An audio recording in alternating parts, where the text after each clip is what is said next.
സമയം 9:15 രാവിലത്തെ ചായ കുടിക്കാനുള്ള വിശപ്പ് വന്ന് തുടങ്ങി ഗൈസ്. രാവിലെ ലേറ്റ് ആയിട്ട് കുടിച്ചു കഴിഞ്ഞിട്ടുണ്ടെങ്കിൽ ഉച്ചയ്ക്ക് ലേറ്റ് ആയിട്ട് നമുക്ക് ഫുഡ് കഴിക്കാം. അപ്പോൾ നമുക്ക് രാത്രി ലേറ്റ് ആയിട്ടേ വിശക്കുള്ളൂ. ആ സമയത്തുള്ള ഗുണം എന്താണെന്ന് വെച്ചിട്ടുണ്ടെങ്കിൽ നമുക്ക് പോവാൻ നേരത്താണ് വിശക്കുന്നതെങ്കിൽ നമുക്ക് എക്സ്ട്രാ ഫുഡ് കഴിക്കേണ്ട ഒരു ചിലവ് അവിടെ വരില്ല. നേരെ മറിച്ച് രാവിലെയും ഉച്ചയ്ക്കും നമ്മൾ നേരത്തെ കറക്റ്റ് ടൈമിന് ഫുഡ് കഴിക്കുകയാണെങ്കിൽ വൈകുന്നേരം ഒരു 7-8 മണിയാകുമ്പോഴത്തേക്കും നമുക്ക് വിശപ്പ് തുടങ്ങും.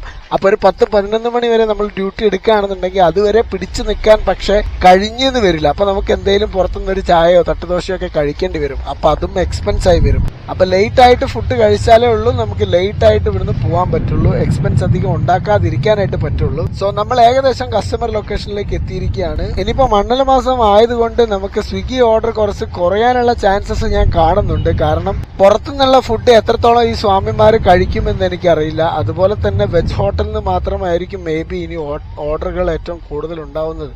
മൊതയിൽ ഹൗസ്. അപ്പൊ ഇത് തന്നെ വീട്.